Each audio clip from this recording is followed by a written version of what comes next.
فبأي آلاء ربكما تكذبان সূরা আল মুত্তাসির আয়াত নম্বর 42, 43, 44, 45 এগুলো তেলাওয়াত করা হয়েছে। জান্নাতীদের যারা জান্নাতে অবস্থান করবে তারা জিজ্ঞাসা করবে জাহান্নামীদের উদ্দেশ্যে, মা সালাকাকুম ফি সাকার,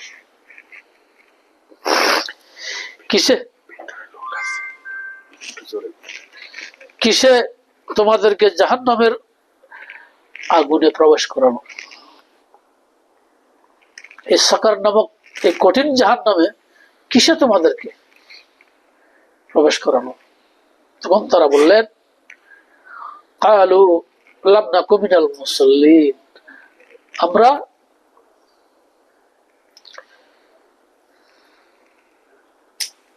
সালাত আদায়কারীদের সাথে ছিলাম না, তাদের অন্তর্ভুক্ত ছিলাম না। সালাত আদায়কারীদের সাথে আমরা সালাত আদায় করি নাই। যেসব মানুষ আল্লাহর প্রতি ঈমান এনে ঠিকমতো সালাত আদায় করেছে আমরা তাদের মধ্যে অন্তর্ভুক্ত ছিলাম না। ওয়ালাম নাকু নুতাইমুল মিসকিন, আর আমরা অভাবগ্রস্তদেরকে খাদ্য দান করি নাই। এখানে দুইটা বিষয় লঙ্ঘন হয়েছে। প্রথমটা হলো সালাত আদায় করে নাই, আল্লাহর হক নষ্ট করছে। ঈমান আনার পরে শাহাদা দেওয়ার পরে লা ইলাহা ইল্লাল্লাহ, কোনো মাবুদ নাই আল্লাহ ছাড়া, সত্য কোনো মাবুদ নাই একমাত্র আল্লাহ ছাড়া, এই শাহাদা দেওয়ার পরও আল্লাহর বন্দেগী করে নাই, আল্লাহর হক নষ্ট করছে। দুই নম্বর, একজন মুসলমানের জন্য, একজন মুসলিমের জন্য গরিব মিসকিনদেরকে খাওয়ানো আল্লাহর পক্ষ থেকে এটা কি নির্ধারিত হক, আদেশ। তাহলে রব সংশ্লিষ্ট হক আদায় করে নাই এবং তার ভাই বান্দা সংশ্লিষ্ট হক কি আদায় করে নাই। এখানে দুটোটা কিন্তু কর্তব্য ছিল, ফরজ ছিল। ওয়াকুন্না নাহুদু মাল খাইদিন, 3 নম্বর কথাটা বড় ক্ষতিগ্রস্ত একটা জিনিস। আমরা অনর্থক আলাপকারীদের বেহুদা আলাপে মগ্ন ছিলাম। এখানে অনেকগুলো ব্যাখ্যা আছে অনর্থক আলাপ সম্বন্ধে। আমাদের দেশে ওই দরকারি কথার চেয়ে বেদরকারি কথা, যারা বিশেষ করে আমাদের মুসলিমদের বিরাট একটা সংখ্যক, নামমাত্র মুসলিমের ঘর জন্ম নিয়েছি, নিজে তো আদায় করি না, ইসলামের রেকর্ড গুলো নিজে তো মানি না, এগুলো নিয়ে বিভিন্ন রকমের টল, বিভিন্ন রকমের আলোচনা, এটা কি করার দরকার, এটা তো এই যারা এই ধরনের ইসলাম নিয়ে বিভিন্ন রকমের কটূক্তি বা শরীয়ত বিরোধী কথাবার্তা আলাপরত ছিল, আমরা তাদের সাথে বসে বসে শিখেছি, সাই মিলেছি, ঠিক বলছেন তো। আমরা এটা সবচেয়ে মারাত্মক একটা বিষয়টা কিন্তু করি, আমরা জানি না, যেটা দ্বারা ইমান চলে যায়, নিজে তো আদায় করি নাই। 3 নম্বর পয়েন্টটা যেখানে বলছে যে আমরা অনর্থক আলাপকারীদের সাথে বেহুদা আলাপে মগ্ন থাকতাম। বেহুদা আলাপ কি? সমালোচনা, দিক দিয়ে সমালোচনা, ব্যক্তি নিয়ে সমালোচনা, এগুলো আমাদের মধ্যে খুবই বেশি, খুবই বেশি, এগুলো খুবই মারাত্মক একটা বিষয়।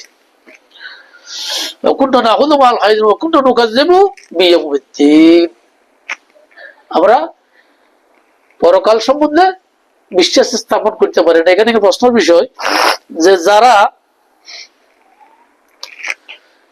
ইসলাম গ্রহণ করছে তারা কি পরকাল সম্বন্ধে বিশ্বাস রাখে না? অবশ্যই রাখে। কিন্তু এখানে এই কথা বলা হলো কেন? এখানে কি অবিশ্বাসের কথা বলা যাচ্ছে? যারা ইমান আনা নাই তাদের কথা বলা হয়েছে না। ইমান আনার পরে যাদের মধ্যে এই দোষগুলো আছে, আগে যে 3টা দোষ আমি বর্ণনা করেছি, এই দোষগুলো যাদের মধ্যে আছে তারা প্রকান্তরে বিশ্বাস করলো না, তারা প্রকান্তরে অন্তরে স্থান দিতে পারে না, আল্লাহর প্রতি ভয় আনতে পারে না যে কিয়ামত ভয়াবহ একটা পরিস্থিতি হবে, কিয়ামতের পরিস্থিতি খুবই ভয়াবহ হবে, এই কথা তাদের পুরো আস্থা আনতে পারে নাই। এটা বিশ্বাস। এই কথার উপরে যদি তাদের যদি ওইরকম সত্য, আমি যেটা চোখে দেখতেছি ওইটা যতটুকু সত্য তার চেয়ে 1000 গুণ বেশি সত্য যেটা আল্লাহ কোরআন বলছে। এইভাবে সে গ্রহণ করতে পারে নাই, তো প্রকান্ত সে কি করছে, আরো সমালোচনা কাজের সাথে বসিয়া বিরোধিতা করছে। তাহলে প্রতিফল দিবসকে সে অস্বীকার করলো। এখানে আরেকটা ঘুরিয়েছে, হাতা আতা আতা নালিয়ে কি, এমত অবস্থায় আমাদের মৃত্যু চলে আসছে। এই বিশ্বাসের উপরে, এই আলোচনার উপরে, এই পরিস্থিতির উপরে থাকতে থাকতে আমরা কখন যে মৃত্যু চলে আসছে আমরা জানি না। ইয়াকিন শব্দের অর্থ মৃত্যু বলছে এখানে অন্য কোরআন অন্য আয়াত, কোরআন একটা আয়াত আর একটা আয়াত দিয়ে তাফসীর হয়। এখানে ইয়াকিন মানে নিশ্চিত, ইয়াকিন মানে নিশ্চিত, যেটা আর কোনো কি এইদিকে তো খবর নয়। মানুষের জীবনে জন্মের পরে সবচেয়ে নিশ্চিত যে বিষয়টা, সবচেয়ে ইয়াকিন যে বিষয়, সেটা মৃত্যু, এটা নিশ্চিত। এই জন্য এখানে ইয়াকিন শব্দ অর্থ কি, নিশ্চিত মৃত্যু, সুনির্দিষ্ট যেটা, এটা কোনো এদিকে তো কোনো সুযোগ নেই, যে জিনিসটা হলো মৃত্যু। জন্মের পরে সবচেয়ে বড় সত্য যেটা, তার নাম হলো মৃত্যু। এই জন্য এখানে আল্লাহ কোরআনে ইয়াকিন বলছে। তো আমরা কিন্তু অনেক রকমের ব্যাখ্যা বিশ্লেষণ, আজকেও সূরা হিজর থেকে আমার হাফেজ সাহেব তেলাওয়াত করলেন, শেষে দেখা আছে সূরা হিজরের 99 নম্বর আয়াত, হ্যাঁ, ওয়া'বুদু রাব্বাকুম হাত্তা ইয়াতিয়াকাল ইয়াকিন, তোমার রবের ইবাদত করতে থাকো, হ্যাঁ, তোমার রবের ইবাদতে নিমগ্ন থাকো যতক্ষণ পর্যন্ত মৃত্যু না আসে।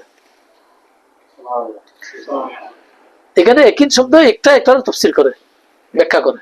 ইয়াকিন মানে মৃত্যু, হাত্তা হাত্তা, এই ইয়াকিন আসা পর্যন্ত, মৃত্যু আসা পর্যন্ত আমরা এই অবস্থায় ছিলাম, আমাদের অবস্থার কোনো পরিবর্তন ঘটে নাই।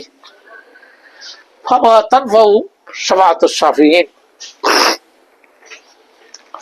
তাই এখানে সবচেয়ে বড় কথা যেটা, শেষ যে কথাটা বলছে, আমি খুব সংক্ষেপেই বলতেছি, ফামা তানফাউ শাফাআতুশ শাফিঈন। তাই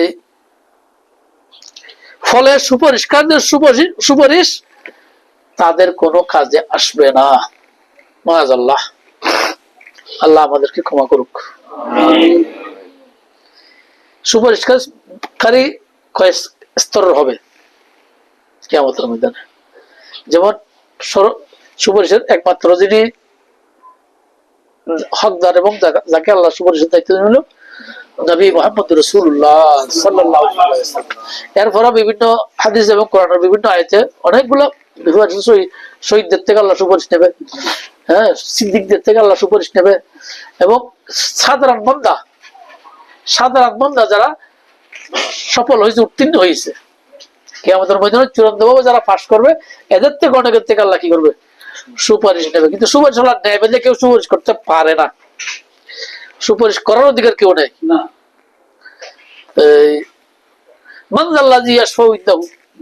কে আছে সে আমার সামনে সুপারিশ করবে, ইল্লা বিইজনি, আমার মর্জি ছাড়া, আমার হুকুম ছাড়া। আমরা তো আয়াতুল কুরসিতে সবসময় পড়তেছি এই কথাগুলো, আমার হুকুম ছাড়া, আমার মর্জি ছাড়া কে আছে আমাকে আমার সামনে দাঁড়াবে, এখন সুপারিশ করবে। যারা সুপারিশ করবে আল্লাহর মর্জির উপরে, যেই ব্যক্তি সুপারিশ করবে আগে তার জান্নাত নিশ্চিত হতে হবে। এখানে অন্যতম শর্ত, অমুক সুপারিশ করবে, ফলান সুপারিশ করবে, আমার রিসার্চ সুপারিশ করবে, এগুলো ভ্রান্ত কথা। এই সমস্ত কথার 4 আনার দাম ইসলামী শরীয়তে নাই, এগুলো সব ভ্রান্ত কথা। ওই চূড়ান্ত বিচারে যে ব্যক্তি সফল হবে, আল্লাহ পাক সুবহানাহু ওয়া তাআলা তাকে সুযোগ দেবে, তার নিকটজন বা তার আপনজন বা তার ভালোবাসার কাউকে, যাদের মানে যাবার উপযোগ সামান্য কিছু সমস্যা আছে, আটকে গেছে, এই ধরনের এগুলাকে সুপারিশ করার জন্য আল্লাহ পাক ইজ্জত দেবেন, অনুমতি দিবেন। ইল্লা বিইজনি, আল্লাহ ইজ্জত ছাড়া এখানে কেউ সুপারিশ করতে পারবে না। তাই এখানে সারিস্তার সুপারিশের কথা বলা হয়েছে, নবী, শুহাদা, সিদ্দিক এবং সাধারণ মানুষ। এই সারিস্তর থেকে আল্লাহ পাক সুবহানাহু ওয়া তাআলা সুপারিশ করতে, এই বদকিসমত তারা এই সারিস্তরের কোন স্তরের সুপারিশ তাদের নসিবে হবে না। কেন হবে না? আগে বলছি, তারা ডাবল কুফরি করছে, কুফরি করলে ইমান থাকে না। আল্লাহ পাক সুবহানাহু ওয়া তাআলা ইমানদারদের পক্ষে সুপারিশ নেবেন। যাদের ইমান নাই, কুফরি করছে, শিরিক করছে, বিদআত করছে, এদের পক্ষে কি আল্লাহ রাসূল হাদিসে বলছে, আমি বিদআতকারীদের সুপারিশ করব না।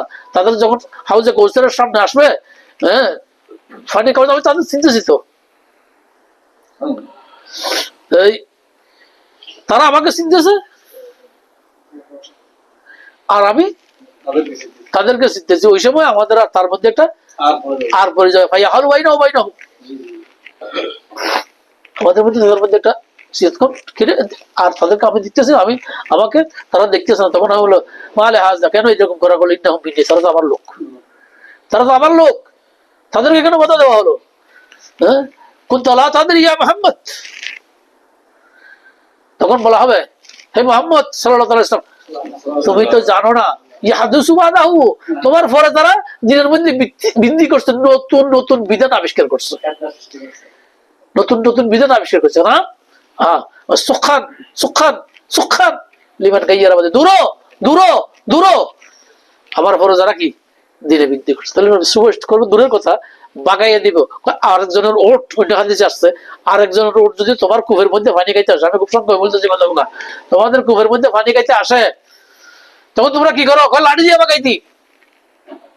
এই কিয়ামতের মধ্যে আমি লাঠি দিয়ে বাগাবো তাদেরকে, আল্লাহ রসুল বলতেছে।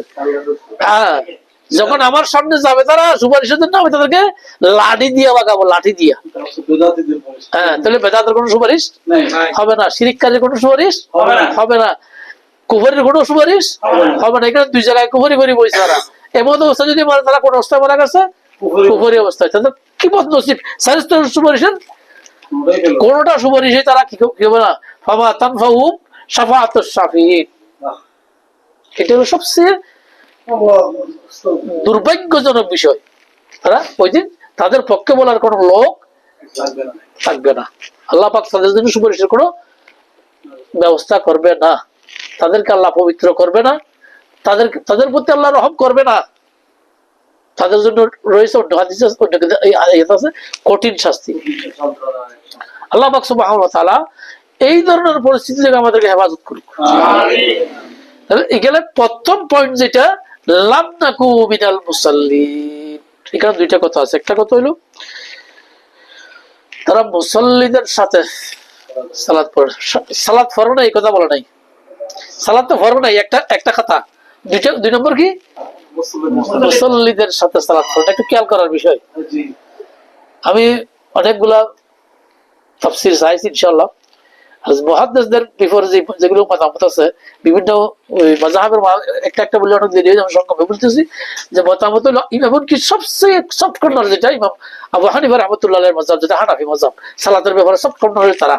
ইমাম আবু হানিফা রাহমাতুল্লাহ নিজে বলতেছেন যে যারা জামাতের সহিত নামাজ পড়ে না, তাদের নামাজ পরিপূর্ণ আদায় হবে না, ইমাম সাহেবের মতো হবে না। কোন ওজর ছাড়া, শরীয়ত ওজর ছাড়া যদি জামাত তরক করে, ইমাম আবু হানিফা বলতেছে তাদের সালাত কাজার সাথে মুসাব্বা হবে। নামাজ কাজা করলে যেন কাজাতে ফরজ, ইন্না সালাতা কানাত আলাল মুমিনিনা কিতাবাম মাওকুতা, নিশ্চয় সালাত মুমিনদের জন্য ওয়াক্ত মতো ভরা ফরজ। এই ওয়াক্তের কাজা এটা একটা ফরজ হয়ে গেছে, সালাত ফরজ ফরজ, ওইটা যদি আল্লাহ মাফ করে দেয়, কিন্তু ওয়াক্তের কাজা তো রয়ে গেছে, এটা তার ফুল করা যাবে না। সালাত যদি আল্লাহ কবুল করে, কাজার সহিত কবুল হয়েছে, ইমাম আবু হানিফার মতো এটা রাহমাতুল্লাহ আলাইহি। তুমি বলতেছে এটা কাজার সহিত কি হয়েছে, কবুল হয়েছে, এখানে কাজার কথাটা বরাবর রয়ে গেছে, আল্লাহ ক্ষমা করুক। তাহলে এখানে বলতেছে কি, লাম নাকু মিনাল মুসাল্লিন, মুসাল্লিনদের সাথে আমি সালাত আদায় করি নাই, সালাতকারীদের সাথে। এখানে জামাতের গুরুত্বটা এই আয়াতের মধ্যে চলে আসছে। আমরা জামাতকে আমরা অনেক রকমের অজুহাত খারাপ হয়ে যাচ্ছে, অজুহাত থেকে একটু দূরে থাকা ভালো। আমার কাছে অনেক রকমের এই জন্য প্রশ্ন নিয়ে আসে, এতে এরকম করে, ওই রকম করে, এমনি করে, তেমনি করে, অনেকগুলো কথা আসে। আমরা একটু চেষ্টা করবো নিজের মনকে একটু কি বড় করার জন্য, প্রাউড করার জন্য চেষ্টা করবো, আমরা মুসল্লিদের সাথে থাকার জন্য। এরা আকীদাগত সমস্যা আছে, কিন্তু নিজের পক্ষে যারা লা ইলাহা ইল্লাল্লাহ মুহাম্মাদুর রাসূলুল্লাহ শাহাদা দিছে, ওইখানে আমার ভাই, আমি তাদেরকে হিংসা করবো কেন? তার কর্মগুলো হিংসা করবো, আমি তার আকীদা মানহাজ যেটা নিছে এটা সঠিক নয় বিধে আমি এটাকে হিংসা করতে পারি, কাজটাকে, ব্যক্তিকে না। আল্লাহ পাক সুবহানাহু ওয়া তাআলা আমাদেরকে ওই সমস্ত পরহিংসার থেকে হেফাজত করুন। তাহলে আমাদের প্রথম পয়েন্ট যেটা, এটা হলো সালাত। আমাদের আলোচনা দীর্ঘদিন ধরে সালাত দরিয়া। আব্দুল্লাহ ইবনে আমর ইবনে আস রাদিয়াল্লাহু তাআলা আনহু বর্ণনা করতেছেন, রাসূলুল্লাহ সাল্লাল্লাহু তাআলা আলাইহি ওয়াসাল্লাম আন্নাহু যাকারা সালাত আল ইয়াউমা, আল্লাহ রাসূল একদিন আমাদেরকে নিয়ে বসছে, সালাত সম্বন্ধে আলোচনা করতেছে। ফাকালা মান হাফিজা আলাইহা কানাত লাহু নূরাও ওয়া বুরহানাও ওয়া নাজা ইয়াউমুল কিয়ামতি। যে ব্যক্তি সালাতের হেফাজত করবে, হেফাজত সম্বন্ধে আমি গত আসলে আলোচনা করছিলাম, ওই জন্য অধিকার যাচ্ছি না। যেই ব্যক্তি এই সালাত সমূহকে কি করবে, হেফাজত করবে, তার কি সুন্দর ঘোষণা, কানাত লাহু নূরান ওয়া বুরহানান ওয়া নাজাতান ইয়াউমুল কিয়ামা। তার জন্য তিনটা সুখবর এখানে আল্লাহ রাসূল দিয়েছেন। নূরান, তার জন্য একটা আলোর, কিয়ামতের মধ্যে কিন্তু অন্ধকার থাকবে, এটা অনেক বর্ণনায় আছে। তার জন্য একটা আলোর ব্যবস্থা করা হবে, সুবহানাল্লাহ। 2 নম্বর যেটা কি, নূর ওয়া বুরহান, তার জন্য প্রমাণ খাড়া করবে, সে জাহান্নামে থেকে বাঁচার জন্য জান্নাতে যাবে, তার দলিল এখানে খাড়া হবে, সুবহানাল্লাহ। 3 নম্বর ওয়া নাজাতান বিল কিয়ামা, এই কিয়ামতের কঠিন মুহূর্তে সে নাজাত হবে, আলহামদুলিল্লাহ। তিনটা পুরস্কার এই ব্যক্তির জন্য যে সালাতকে হেফাজত করবে। হ্যাঁ, তাহলে কিয়ামা। ওয়া মান লাম ইউহাফিজু আলাইহা, যে সালাতকে হেফাজত করবে না, পরিপূর্ণ সালাত একক তো হচ্ছে, আরেক তো যেটা হেফাজত আমরা ওই দিন বলছি। তাহলে যে সালাতকে হেফাজত করবে না, আলাইহা লাম ইয়াকুন নূরান ওয়া বুরহানান ওয়া নাজাতান, তার জন্য কোনো নূরের ব্যবস্থা করা হবে না, তার কোনো প্রমাণ, তার পক্ষে কোনো প্রমাণ বা দলিল খাড়া করবে না আল্লাহ পাক সুবহানাহু ওয়া তাআলা, আর তারে নাজাতের কোনো ব্যবস্থা নাই। এতটুকু বলি আল্লাহ রাসূল ক্ষান্ত হয় নাই, এতটুকু করিয়া তারা সারি দিবে। ওয়া কানা ইয়াউমুল কিয়ামাতে মা কারুনা ওয়া ফিরআউনা ওয়া হামানা ওয়া উবাই ইবনে খালাফ আও কামা কাল আস্তাগফিরুল্লাহ। আল্লাহ পাক সুবহানাহু ওয়া তাআলা আমাদেরকে ওই পরিস্থিতি থেকে বাঁচাক। তাদের হাসর হবে সেদিন কার সাথে, কারুন, ফিরআউন, হামান ও উবাই ইবনুল খালাফ, 4 জন বিখ্যাত জাহান্নামী। কারণ আমরা 4টা অবস্থা থেকে এগুলোর পরিত্যাগ করি, কারণ আমরা আল্লাহর সালাতকে হেফাজত করতে পারি না, কি জন্য, সম্পদের জন্য। হ্যাঁ, যারা সম্পদের জন্য সালাত হেফাজত করতে পারবে না, হ্যাঁ, বেশি পয়সা করে এই দুনিয়ার কাজ কারবার, ব্যবসা বাণিজ্য, সম্পদের কারণে যারা সালাতের খেলাপ করবে, তাদের হাসর হবে কার সাথে, কারুনের সাথে। আর যাদের রাজত্ব পরিচালনার জন্য সালাত ধ্বংস হবে, তাদের হইব কার সাথে, ফিরআউনের সাথে। আর যাদের মন্ত্রিত্ব, সরকারি দায়িত্ব নিয়ে তারা করতে পারবে না, সালাত প্রতিষ্ঠা করতে পারবে না, তাদের হবে কার, হামানের সাথে। আর যারা ব্যবসা বাণিজ্য নিয়ে সালাতের ভিতরে সালাত পরিত্যাগ করবে, তাদের হবে উবাই ইবনে খালাফ। বিখ্যাত 4 জন জাহান্নামের কথা এখানে উল্লেখ করেছে। আল্লাহ পাক সুবহানাহু ওয়া তাআলা আমাদেরকে ওই সমস্ত সংস্পর্শ থেকে হেফাজত রাখুন।